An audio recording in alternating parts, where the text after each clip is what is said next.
Hey, everybody. Welcome to this urgent panel discussion about the Apache log4j vulnerability, which is under active exploit.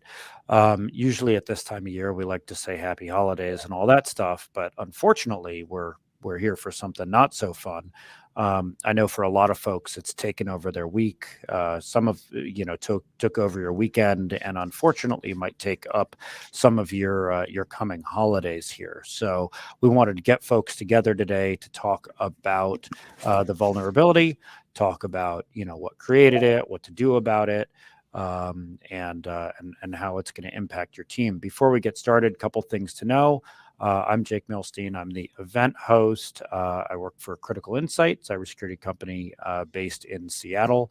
And over on the right is a chat. And if you put stuff in the chat, we will answer your questions. We'll either answer it in the chat or we'll answer it live. I love interrupting all these panelists to ask your questions. And frankly, our best panels are the ones where there are a lot of audience interruptions and you ask all of your questions. Seeing some familiar folks over there, so welcome. So I'm going to do introductions. We're going to talk about what's happening. We're going to talk about patching and workarounds, and then we're going to do Q&A. Next slide, please, Mike. Speaking of Mike, so Mike Hamilton is Critical Insight founder. He's the former CISO of the city of Seattle, and he's going to be doing a lot of the facts today. Fred Langston, Critical Insight founder as well. He runs the consulting division, has been talking to a lot of customers and clients about this, as has Luke Peck, who's our deputy CISO and incident response expert. Bjorn Townsend's one of our consultants, and he's joining us on this, not just because he's been working on this issue, but he contributed code to log4j and has some interesting insight into what created this and what can be done about it. Again, I'm Jake, and the least interesting person here, but I'll keep us on track. Mike, why don't you go ahead and go into what happened here, go into the primer, and then we'll do your slides and the Q&A. Go ahead. Yeah, just we knew that when we said that Bjorn had contributed code that it would take a few minutes for somebody to say, so this is all your fault, and it took about 10 seconds. So I think we underestimated the cleverness of the attendees here. So what's happening? So on December 9th, and this is when all this started to be announced, it's important to know that the first sighting of this was actually on December 1st. But on December 9th, this was all announced that the log4j, which is a Java-based logging facility that logs error messages. Framework. And then a proof of concept was released, and then the gloves came off, and the scanning started for vulnerable servers, and pretty soon that was automated, and now it is mayhem everywhere. And I'm sure everyone already knows that, but this is the kind of summary of what got us here. And yep, looks bad. And so some people are saying that this is the worst vulnerability to ever hit. This has got global reach, and I don't think any company, organization, government agency is free of risk here. I think it's everybody. So there was a CISA, the Cybersecurity and Infrastructure Security Agency for the Department of Homeland Security, had a conference call yesterday where they went down what they know.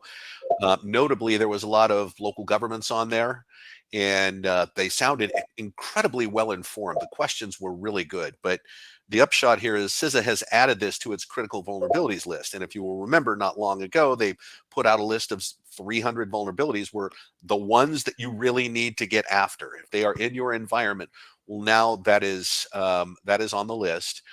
And I will say, too, that if something is on that list, the idea is that you treat this as an incident. This is not, our normal patching process is to get, low risk vulnerabilities handled in 60 days. Well, even some of the low risk ones that are on this list can lead to complete compromise. So if you don't have that list, get a hold of that list. Yes, everything is completely vulnerable to this. It's the list of companies is so extensive, it's easier to get a list of the companies that are not affected.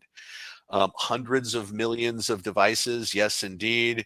And the that's a little misleading, the title. What is it? How bad is it really?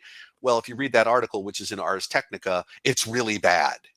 And here is Homeland Security saying, this is the worst yet. So it is incredibly ubiquitous. It is embedded in all kinds of applications, everything we normally use, things that are in our own environments, things that are in external environments and with our vendors and service providers. So we have probably a few weeks of mayhem looking at us here, and we'll get to what we think is coming after this. I'm going to let Bjorn talk about this next slide, and he's going to go into a little technical detail here. So Bjorn, you want to talk about this? Yeah, though first, before I really start talking, I probably should qualify. The code that I contributed to log4j was in the 1.0 version about 15 years ago. So I had like a total panic attack until I made sure that it wasn't my code that was responsible for all this. But yeah, just wanted to throw that out there. It's not my fault, I swear. So in order to understand the attack path here, there's a crucial Java concept that you need to understand, and that's this JNDI thing here. JNDI is a high-level abstraction, and what I mean by that is it's a sort of a genericized version of a directory lookup service. And by directory lookup service, I mean looking things up in a phone book, kind of, yes. It's the way that you would integrate things like Active Directory and LDAP into a Java application for logging. Well, not for logging, but for anything. JNDI is responsible for providing a sort of a very generic interface for any sort of directory lookup application, whether it's LDAP, whether it is Active Directory, or even DNS. You can also do domain name lookups through JNDI as well. So the JNDI service is within Java. It's really important to security because it is what does authentication lookups within Java. It's when you're building an application, you have to implement a version of those classes in your code that will allow you to make calls against your Active Directory server for authentication. So in this attack path, what happens is, say you have a web application, and that web application, you have to log incoming requests so that you can debug that application. Well, let's say that you get a HTTP request that contains this user agent string, right? In the top left. So at way back at step 1, you see that user agent string that says JNDI LDAP evil.exe, right? Well, that is the attacker embedding a URL that points at their malicious LDAP server. This is a bad LDAP server sitting out there on the internet that you do not want to have taking over your authentication conversation. And the way that this vulnerability works is we pass that malicious user agent string in to the vulnerable LDAP server. And that string gets read by the LDAP server, by the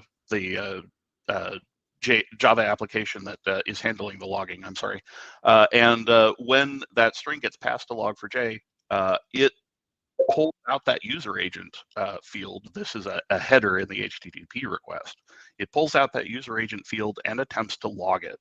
But unfortunately, log4j is kind of pulling apart this link. It's attempting to make an LDAP request against that malicious LDAP server. So instead of doing the lookup that we expect, it's also querying a server that we do not want answering that question. And that's how, and if it gets a positive response, it will still consider you authenticated because you're essentially telling log4j in this moment, yes, this is an LDAP server that we want to authorize this transaction with. And that is in fact not what the developers intended, and it's not what you want. Now, one thing that I want to make clear is that this particular attack is going to be really difficult for defenders to mitigate, because when you can't just upgrade log4j willy-nilly. Log4j is a application programming interface that developers depend on not changing too much over time. If you upgrade log4j without looking at those potential consequences for your particular application, you could break your application if you upgrade or patch log4j, because every time you upgrade log4j significantly, if there's a major jump between versions, that increases the likelihood that the API has changed. And if the API has changed too much, then your application won't work properly, and your developers will have to spend a whole bunch of time rewriting your application in order to make it compatible with the newer version of log4j. So there's going to be a lot of sort of institutional inertia on the part of organizations who have to do a lot of development work in order to migrate to newer versions of log4j. And that is going to mean that this vulnerability will be in the wild for probably a very long time, as many organizations are going to be slow in accounting for all of their versions of log4j throughout all of their systems. And that brings me to one more point that I wanted to mention, and that's the fact that due to the way that Java handles dependencies, and particularly the dependency injector that most people use, Maven handles dependencies, you may have more than one version of log4j in a system or in a particular application.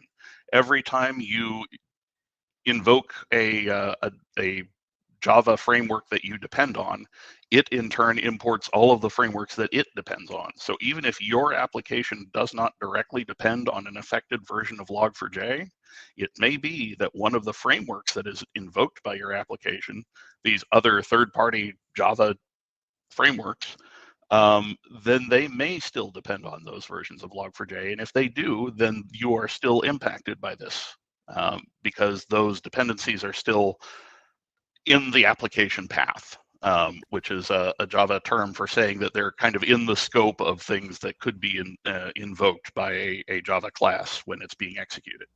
So these are all very difficult things for defenders to overcome.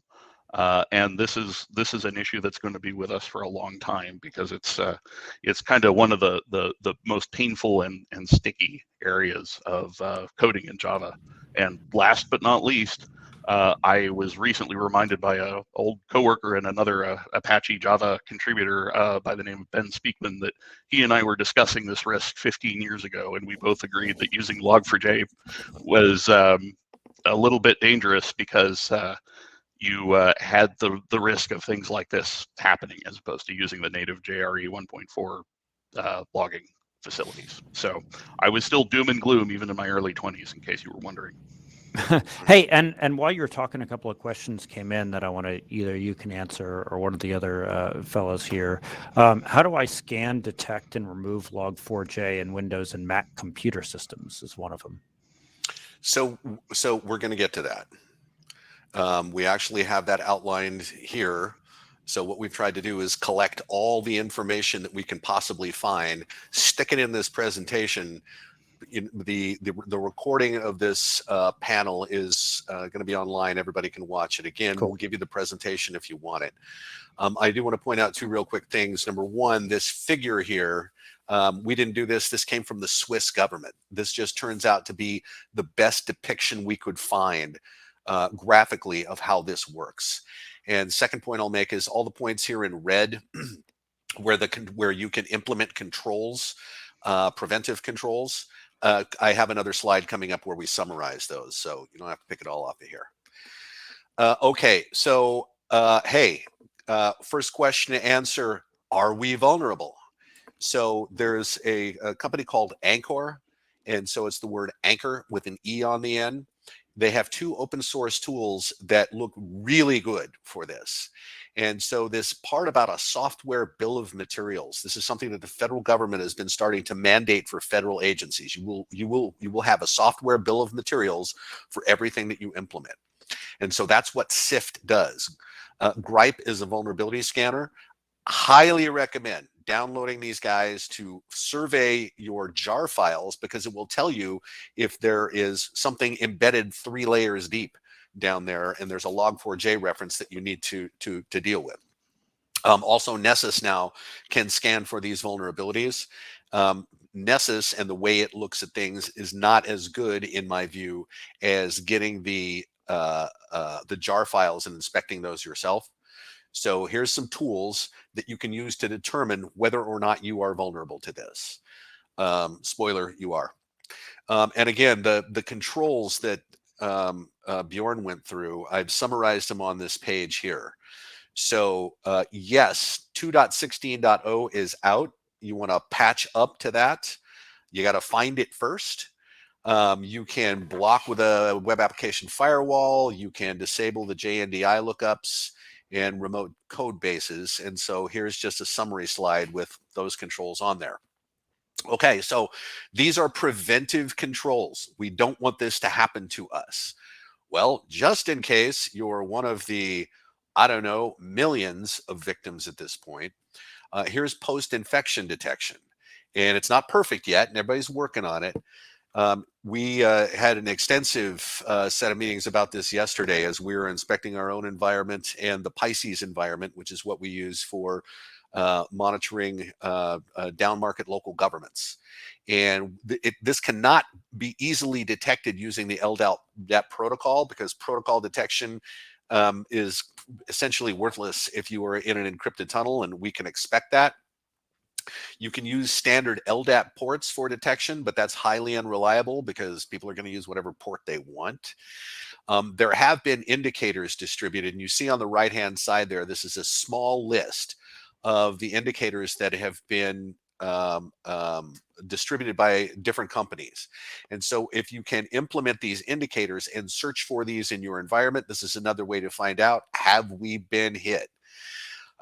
There are a lot of IP addresses at Pastebin using that link right there.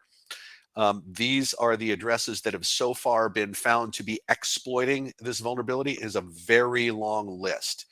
And so I know that right now we are going through Pisces data, and we're finding all of the jurisdictions that have been hassled by these addresses. Just as a warning, like blocking, thousands of these addresses is definitely, not going to work out.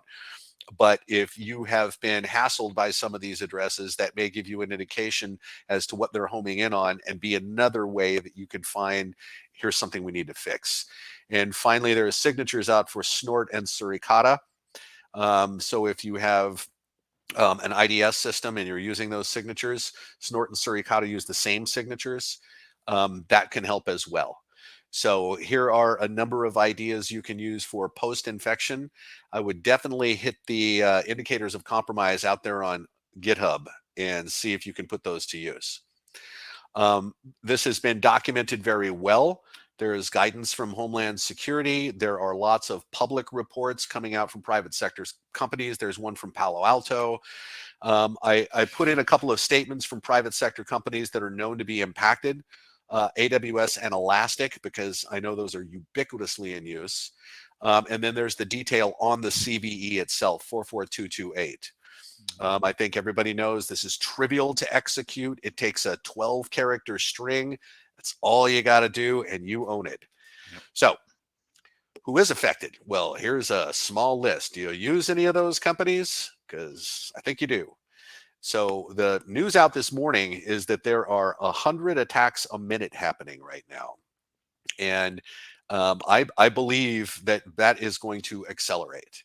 More and more of these gangs are jumping onto this bandwagon, as well as governments. Nation states are not ignorant of things like this going on, and they're going to take advantage of it while they can, especially while they can hide behind, well, this is organized crime. Which brings up an interesting, we'll talk about later, something in Lloyd's of London said about insurance and what they will not cover. 40% of corporate networks have been targeted so far, according to Checkpoint. And there are now 2 reports of ransomware being directly deployed using this technique, which is different from We're using this technique to gain persistence on your network. Then we're going to come back. We're going to look for the stuff to steal. We're going to look for the stuff to encrypt, and that's going to take a while. There are tools like Cobalt Strike being deployed for this. What that indicates to me is there's going to be a while before the ransomware really hits from this. Okay. All right. So this is likely not related, but there's a lot of speculation about this. A company called Kronos has a variety of payroll management applications. They are all being, they're all non-functional right now because Kronos has been hit with ransomware. We don't know if that's related, but there are a lot of local governments in particular that are hit with this. I know of one jurisdiction in Washington State that is unable to cut paychecks for fire and police right now, which is a very bad thing in today's world. So that is also happening in the background. We don't know if that's related, but there's going to be more stories like this piling up. So here's where I think these things are headed, and these are the things we can pontificate about in the Q&A, and I'm looking forward to your questions as well. But yes, actors are gaining persistence. Not all of them are directly deploying ransomware. Over the next couple of weeks, there's going to be data exfiltration going on. So if you were compromised and you don't know it and you don't expunge that compromise, they're going to be stealing your records. Why? So that they can pull the ransomware trigger right around the holiday break when we're all short-staffed. Right? And this is a strategy. It keeps happening, and now the stage is set for this to happen over the Christmas break. The larger high-value targets, like the Raytheons of the world, they are likely being exploited by nation states for their espionage value. The Baskin-Robbins of the world are the ones that are going to get hit with ransomware because criminals are going to monetize this. And, this is conjecture on my part, but just looking at the way things have happened up to now and looking at how this stage is set, I think it is a reasonable assumption to make that the Christmas break is going to, what's the word, suck. All right, with that, let's get into QA. So, one of the questions here has come up in the chat and come up here, which is the UKG, the Kronos thing.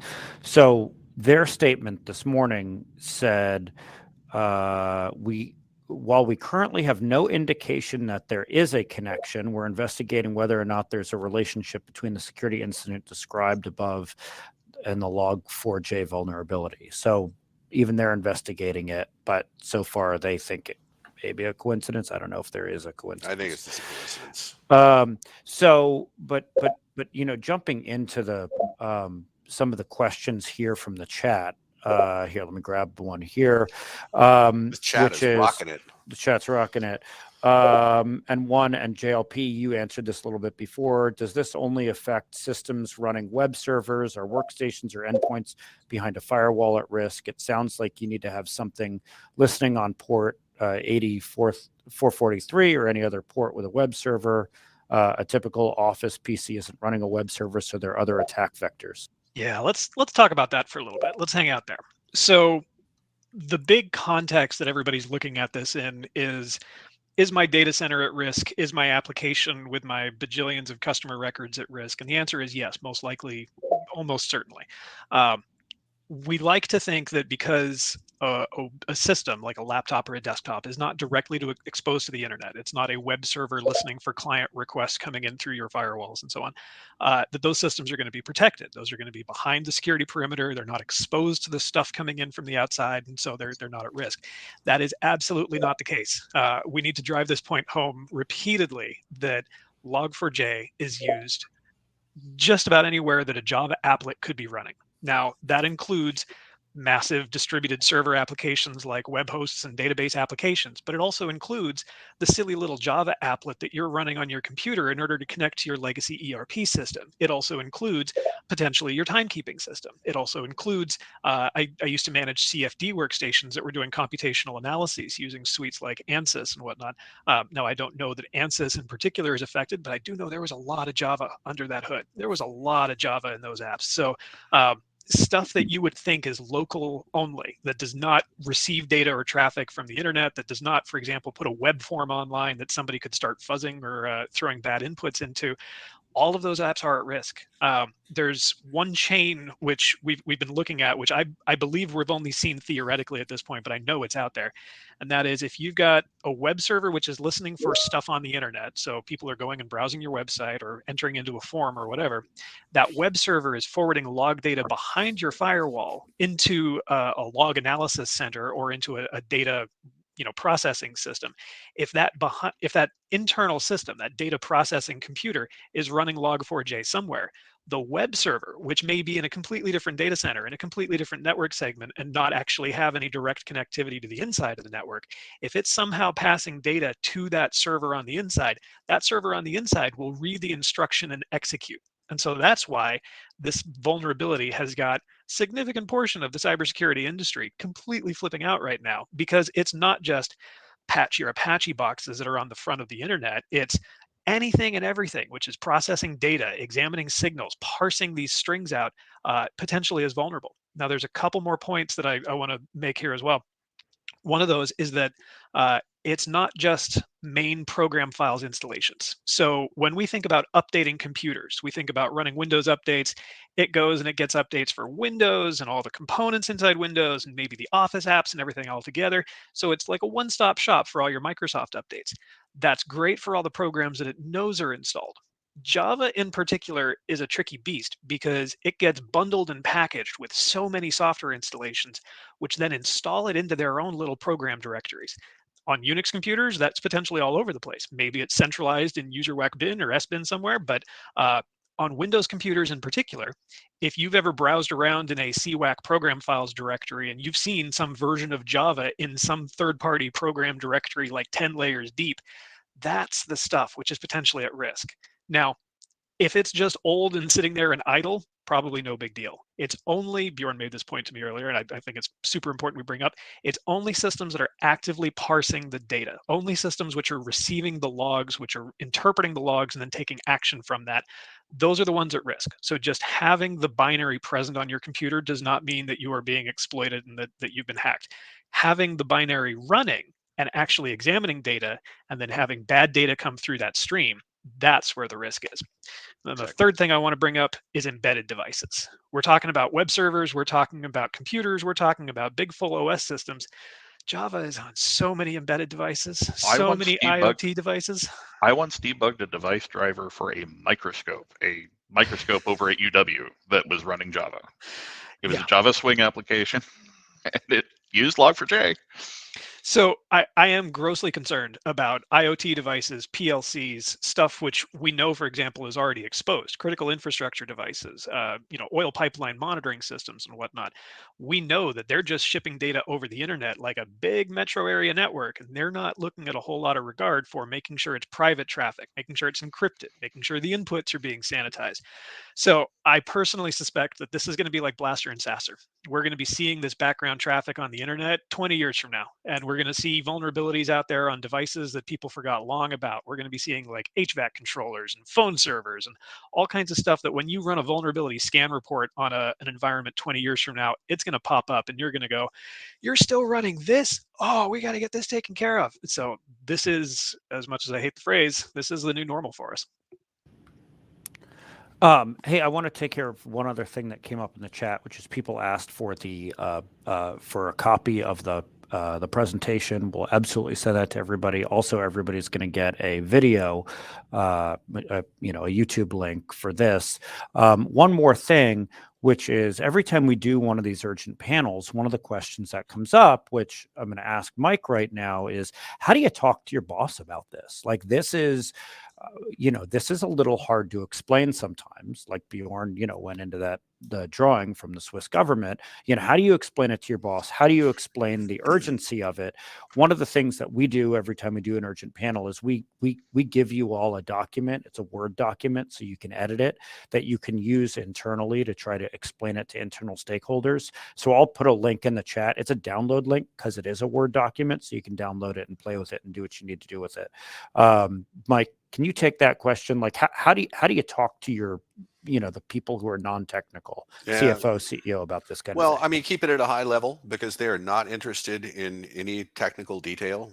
I've had the privilege of briefing senators and generals and governors and things like that, and they do not care about any technical detail.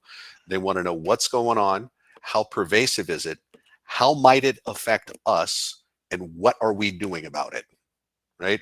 So you would never give an executive a communication that said, here's a problem, without saying, and here's what we're doing about it. So we've crafted an executive briefing that you can, it's in Word format, so you can season it to taste and, make sure that the bullet points there, what we're doing about this, are consistent with your, your own activities. But, we intentionally write these things, to keep it at an extremely high level. Tell them what they need to know. Don't tell them a bunch of junk they don't need to know. That's really it. And in terms of what you tell them about this, I mean, at the beginning of the whole chat, we were joking about, this ruining Christmas. But, Fred, how, at this point, what do you tell people about? They're like, oh my God, this terrible thing is going on. You're telling me about it. I'm reading about it in the news, and Christmas is next week. Like, what do you do about staffing, and what do you tell folks? Everybody grab PTO right now.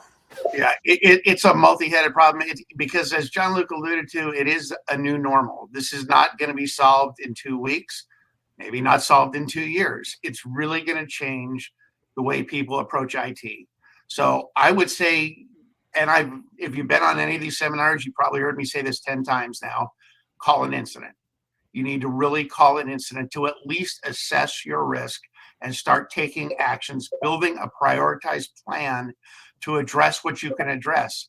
And a lot of this may mean you're going to take some functionality or some resources offline until things can get patched or fixed, because they are literally sitting there waiting to be compromised by the bad guys. And the thing I really want to emphasize too is every criminal, every hacker, every nation state is working full-time overtime right now. Everybody they have, all hands on deck to build exploits and take advantage of this.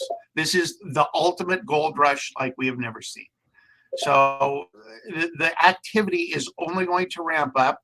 And I would say really get good at your recovery processes, because you're going to need to be great at that. It's going to get, all of us are going to get hit, I think, at some point by this. So this is really a new normal, and I think it's time to call an incident, take stock of where you're at, and build a really extensive plan to solve these problems. And JLP, I know you've been talking to customers about it too. What are you giving them the same advice, and what are you hearing from them as they try to figure out, in their environments, what to do here? So the customers who I've talked with have been notified by their third-party contacts, their vendors and suppliers who are proactively about engaging on this. They've been notified to say, we know we're susceptible, we know where the risks are, here's our plan.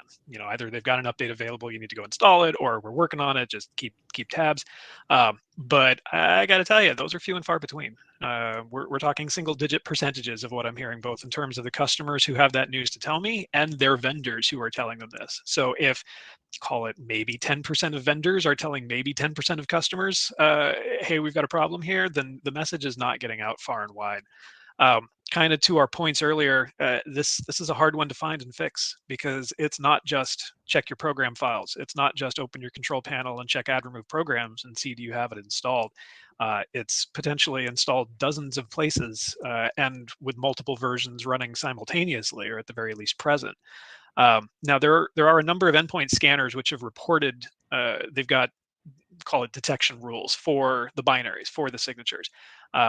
There's something to be aware of, and that is that the real-time detection, what we call the indicators of compromise, which are what are the exact patterns or strings that would show this is that vulnerability.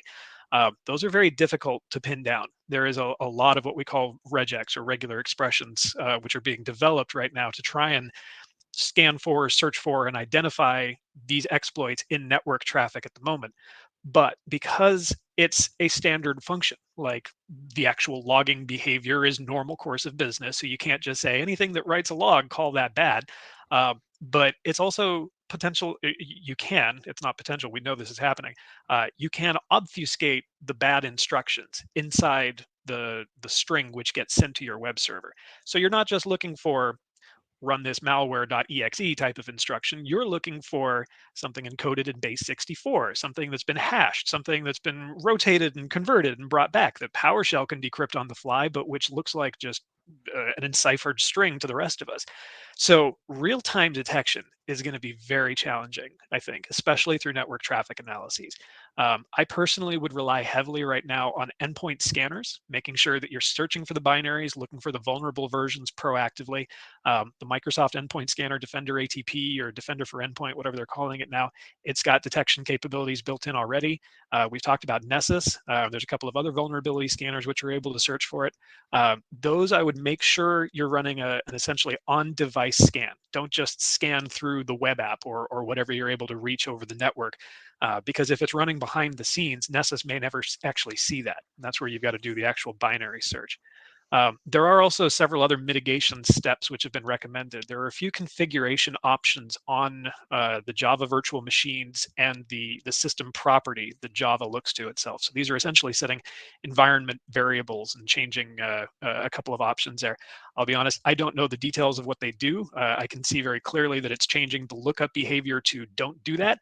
But the full extent of what's going on there, I'm not a Java expert. But the other one that I want to recommend that everybody look at sooner rather than later is essentially putting in a firewall rule to block outgoing LDAP queries. If you look at what LDAP is and where it's used, there are very few reasons why anything should be doing an LDAP lookup over the internet. And the only one I can think of is because you've got SSO or federation in place. There's no other reason that I've encountered that's not potentially malicious or highly prone to abuse that any computer on your network should be able to do any LDAP lookup of anything on the internet. So unless it's tunneled. Right. That's a different story altogether. Yeah. But if you've got an environment where you know my web servers don't need to be doing LDAP lookups out on the internet or anywhere else, just put in a deny all rule for ports 389 and 636, which is LDAP over TLS. Now you can put in exceptions. So you can say these servers we know must be doing SSO lookups to these servers, these websites, these IP addresses, whatever. That's great. Get that in place, get the rules down. What you want to do is prevent unauthorized LDAP lookups to malicious sites and domains. And the fastest and easiest way to do that is to just nix it. Eric, that is 636. I'll put those both in chat. And Martin asked the question, I swear Martin doesn't work for us, but he says, does CI do analysis and recommendations to solve these types of exploits? You know, Fred and Mike, you know, how are we helping people? Well, we're basically giving them a lot of the same advice you're getting here. We can't do We're doing much. it right now. Yeah, this is probably as good as it's going to get for a while. I mean, we can certainly help people learn to use tools. For example, the software, bill of Lading, what's on whatever. Lading. Yeah, it tells you what kind of open source components are in an application. And frankly, everyone should be using those anyways. This is a kind of a new emerging field because everything has multiple probably open source components, and all those may be carrying vulnerabilities. So if you don't know they're in there, you can't fix them. But I think the other part of this too is we're telling people to think about post-exploitation monitoring. Somebody's going to get through. So the faster you can detect data being exfiltrated, use of things like Cobalt Strike, crypto miners getting up CPU to really have, because they're already using crypto miners. They've got botnets. Mirai's already being deployed through this. So all the things you would look for, if you were compromised, turn that up. As much as you can watch those things, watch them for the next couple of weeks until you get a handle on this, because there's going to be somebody on this call that's going to get popped. Yeah. And if they're watching it, they can minimize the damage. Yeah. Can you also talk about how our SOC is protecting our MDR customers? I probably am not the best person to talk about that, but I do know our SOC is doing all sorts of proactive communications. They're watching the systems exactly to the degree you're talking about, Bjorn, for all these indicators of post-compromise activity. But they're also starting to do some more proactive work. And frankly, I've read about it, but I don't want to describe it because I'm not on that team. Yeah, and we're also looking at our own infrastructure, right? I mean, we are not immune here, and so there's upgrades going on right now. I mean, the team really got in front of this, and we are taking stuff out of service for a little while, and making the adjustment, putting it back in service. Even though it did not look like the versions that we have are the vulnerable ones, we're doing the upgrade So- anyway just to make sure. Greg raised a really interesting point in the chat about versions that Yeah, are you wanted to affected. talk about that. Yeah. So you remember how I said earlier that log4j 1.x is not affected by this vulnerability? Well, there is a bit of a caveat there that was raised by Greg Kutzbach in the chat. He points out that log4j 1.x comes with something called JMS appender, which will perform a lookup using the JNDI system if it's enabled in log4j's configuration. So there is a way, if your log4j instance is configured in certain ways, to do JNDI lookups. So you'll want to review if you're using log4j 1.x, you'll want to review your use of log4j 1.x, and specifically the log4j.properties file. And that will tell you whether you've got JNDI lookup enabled. And if you do, then that means that you are actually a little bit at risk, because it calls on the JNDI version that is still vulnerable. So one other really important thing here is, I was talking to the folks in the Security Operations Center, and they're getting so many hits now on the indicators of compromise The they're scanning is going off crazy. scale. The It is scanning's off scale. And so they're really trying to figure out what's what, and they're working with the adversary replication team because they're trying to figure out how the attackers are getting in so that the SOC can see it really quickly. And that's a really, really important note here. I want to hit, there's something that's come up in the chat here that's really important, which is about vendors. So what percentage of vendors are, one, even telling their customers that they're trying to fix something? What percentage of them are, haven't even notified anybody? And should you trust your vendors at this point to say, yeah, we got it? I saw Cisco said some of our stuff we're not even going to be able to upgrade until January or maybe February. So how do you trust vendors here, and how do you have those conversations? JLP? You don't really have a choice in trusting these vendors. Yeah. Right. I mean, if you're using Cisco gear, you're not going to throw it out and go Juniper because Cisco's dragging their feet on this. But, Cisco's got a process. They are a very mature company, and they are making sure that they do all the regression testing to make sure that when they say it's clean, it's clean. So, and that just takes a while. But the points I saw coming up in the chat were, we're notifying some of our vendors about this, and it's the first time they've heard of it. How you can be immune to this information when this is all that's going on in the information security community right now is beyond me. So that's not a good sign. I would say that look for people telling you they're definitely not susceptible, because the people that can tell you right away are the ones that say, I don't use Java at all, full stop. So if you've got people that can tell you right away and say, yeah, we don't use Java, okay, then you don't have to deal with it. The other ones that are taking time responding are looking and trying to figure out, are we vulnerable? How much Java do we have? Where is it? So I think the only thing you can trust right now is the people that tell you no. I guarantee you I am not susceptible.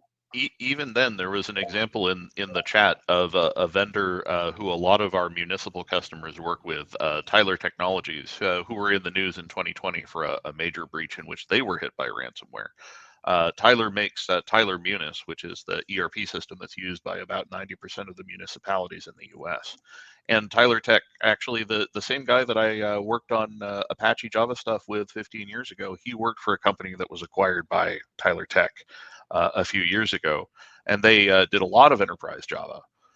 Tyler Tech uses Java in its products pretty extensively, and their immediate reply to Evan in the chat when he asked if they were affected by this log4j issue was, nope, we're not affected.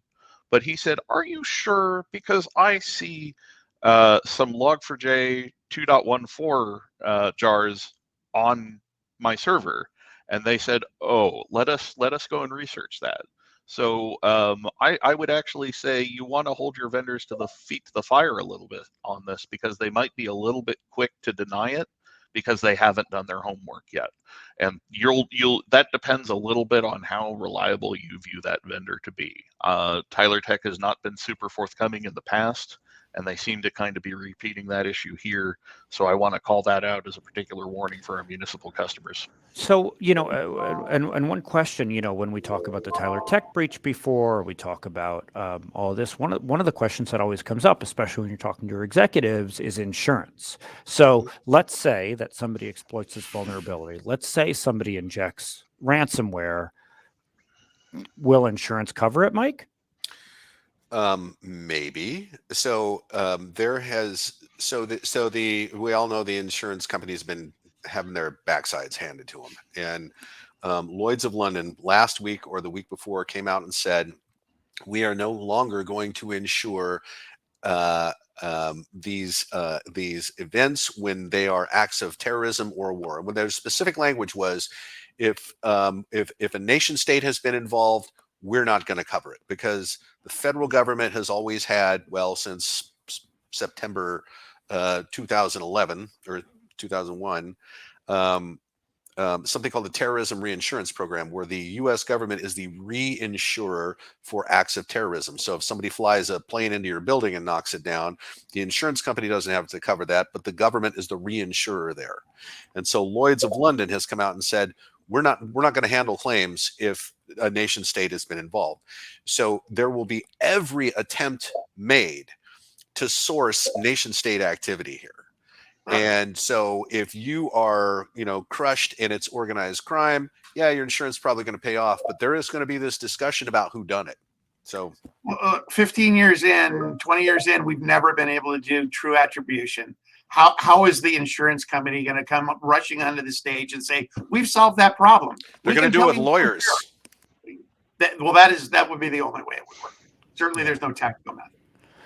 And Uche asks a question here that we haven't touched on, which is, can you please talk about the impact to IoT devices, Android phones, tablets, other IoT devices? I have to say, not a clue, actually. Well, I'm going to say that's the 20-year problem we're alluding to. Yeah, this is part of the tail that's going to be here, because, Android's basically Linux under the hood. Running Java. Running Java. And so, log4j could be embedded there in some way that I don't know about. I'm sure somebody's on that. My colleague on the iOS dev team at Google says that they're not particularly affected on the Android side, but in the main house, Google is at code red. Well, that's I've seen a couple comforting. of reports. I don't know how much I trust them, but I've seen a couple of reports that Android uses its own logging library internally. That's and correct. so a developer would have to say, I specifically want to use log4j. I'm going to bundle it with my application and then have that installed on the device. So not impossible. And I'm sure there are some floating around out there. We may even see more and more after this. But right now, I don't think Android users are at risk just by being on Android, from what I'm seeing. Exactly, So, yeah. But other IoT devices, like medical devices, though, Fred, I mean, are they impacted by this? If they're using Java, they are. And I would say that at least probably 50% of them are using probably Java somewhere in there. So I would say, this is really the long tail, because as you know, medical devices, you can't go usually out and update them yourself. A vendor, because it's, providing physical patient care, it's usually the vendor that needs to come out and do this. So we're going to have a fleet of vendor teams sweeping the nation over the next couple of years, trying to upgrade millions of medical devices. Yeah. And, Mike, I know one thing that you brought up right before we started, and I know Bjorn had some strong feelings about as well, is open source an Achilles heel. Can you explain that and tell folks what you were saying? Yeah. Open source is the most useful thing ever in the history of the earth. And it's maintained by volunteers who don't have to meet standards. Occasionally, there are crowdsourced ways of evaluating source code and making sure that somebody's got some kind of stamp of approval on it. But remember, log4j was maintained for years by 3 volunteers who are not paid. And the failure of the private sector to support all of this open source code that they all use for free is kind of reprehensible. And that's my opinion. Bjorn, I know you had feelings about that one too. Yeah, so I want to be a little bit careful in talking about tying risk explicitly to the notion of something being open source. Something being open source does not necessarily make it less True. secure. I feel that in many ways it makes it more secure because it gives the whole world the opportunity to review that source code. The failing here, as Mike alluded to, is that the whole world has not been reviewing that source code and has not been providing the level of either economic or effort support that is required to make these very, very useful things on which we all depend as secure as they can be and should be. It's a real tragedy of the commons situation in which something that is unique and precious and beautiful and wonderful and is used by billions of people worldwide nevertheless cannot be trusted because we are not willing to put sufficient resources into making it what it should be. Well, I think it's almost satire when you think 3 volunteers have been basically carrying the weight of the security world on their shoulders for 20 years on this. I mean, that's a failing. That's a failing of how we do business as a unit, because we shouldn't allow that to happen. Which starts to beg the question, right? Right. So like this thing goes wrong. Okay, who's responsible for fixing it? Well, 3 dudes that are volunteer that have day jobs that, you know, may or may not be engaged here. This is the kind of thing that comes up where the federal government says this needs to be regulated. And that's a possibility coming out of this, is that open source will start to be regulated, you know, especially with their initiative to get this software bill of lading attached to everything that they use. You have to know the provenance of everything. And so, you know, if some of that stuff comes, you know, SSL libraries, for example, you know, everybody uses those. Well, there needs to be some kind of oversight over that stuff because of the pervasiveness that, you know, that can be brought to bear when something is found to be vulnerable. Yeah, the argument that you'll immediately get back from open source developers is great. Who's going to pay for all of the regulatory compliance that we as free volunteers would have to go through in order to do that? And that question will have to be answered. Yes, indeed. That's right. All right, I want to get to a couple of things, and then we'll go to final thoughts here. And Matt says, "Do you really want the government involved?" I'm predicting what's going to happen. I'm not expressing a preference. Well, you know, yeah, I think that might be right. Okay, so quick thing. These are all the services that we as Critical Insight have. And one of the important things we're talking about is managed detection response, which is the security operations center, which is important here because we're watching for things 24/7. And it's funny, I've always said, if something happens on Christmas Eve, we're there for you. Here we are on the nearly eve of Christmas Eve. So if this is helpful, you know, we do this, and we see managed detection response as incident preparedness, the actual watching of your environment, and the post-incident response. So, you know, I'm not a sales guy, but you know, that's what we can do for you here. Also, one of the things that we started doing in the pandemic is we have a 60-minute 13-point assessment that we used to charge for, but have started doing it just for free for folks, just to make sure they're up on what they need to do. If you're interested in the survey, you can tell us you want it. And I'm going to put the link to the survey in the chat. Please take the survey. We do a lot of these events, and it helps us get better when you fill out the survey and tell us what you think.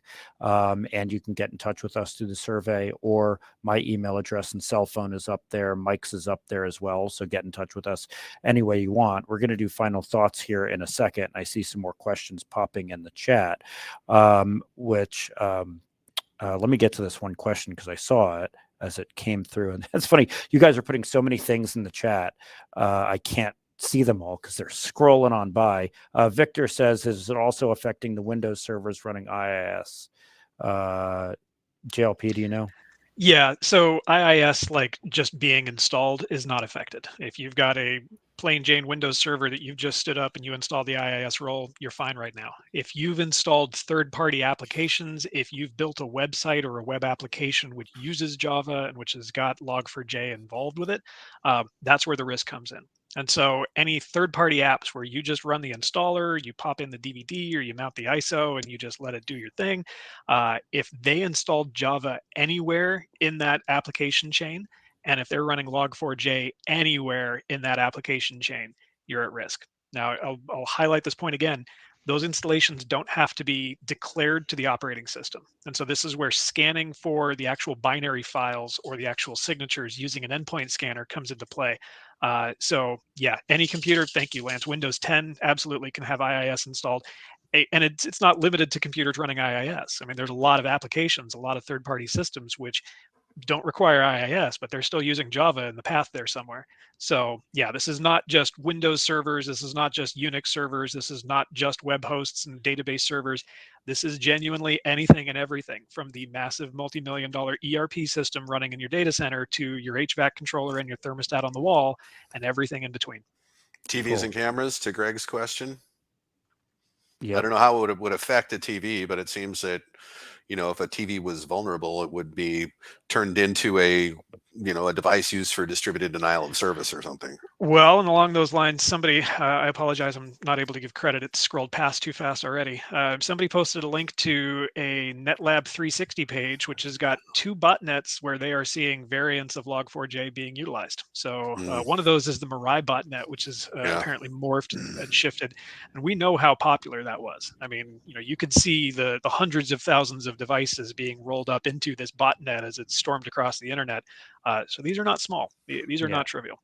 Yeah. And, also I put my email address up there. If we haven't gotten to your question, you need it answered, email me. Let's do final thoughts here. We'll start with Bjorn. Bjorn, final thoughts? My final thoughts are probably best summed up by something that our Directory of Adversary Detection said yesterday, in which he said that for red teams, this vulnerability is like manna from heaven, and for blue team guys like me, we're wondering, if the end is here, and if so, why we haven't been raptured yet, because this is an apocalyptic event, and the dinosaur killer has just hit Earth, and now it's asteroid winter, and it's going to be a long, cold time for all the dinosaurs out there. Yeah, raptured and dinosaur went all through creationism and evolution there. Yeah, that got a little complicated. I'm sorry. John Luke. Final thoughts. Trust but verify. Assume that this is everywhere on all of your devices, on all your network, until you know otherwise. And like I say, I think this is the new normal. We're going to be seeing, if you were to take a brand new Windows XP computer and plug it into your cable modem, no firewall or anything, I think it would be a matter of minutes before you saw this scan activity trying to hit that computer. We know the same is true for Sasser and Blaster, that those viruses are still out there. They're still scanning on the internet. I will maintain that 20 years from now, we're still going to be talking about this. Fred, final thoughts. Yeah, I want to wish everyone happy anniversary. And that anniversary is SolarWinds, because a year ago we were doing a emergency webinar just like this on SolarWinds, and it's no coincidence that SolarWinds happened in the beginning of December and rolled through just like this is happening. Welcome to the new normal. Mike, final thoughts. Yeah, the fireworks have not even started yet, and this is going to have a long tail. Yep. Yeah. Well, as John is putting in the chat there, Merry expletive Christmas there, right? So anyway, thank you all for joining us. Really appreciate it. I put the link to the survey in the chat. We'd really appreciate it if you would take the survey. Also, if you have questions that we haven't answered, email me. It's jake@criticalinsight.com. And we really appreciate all the comments in the chat. Well, 95% of them, anyway. Except for Lance. All right. Well, thank you, everybody. Have a good holiday. Have a good week. And if you need us, we're here. Strap in. Yeah.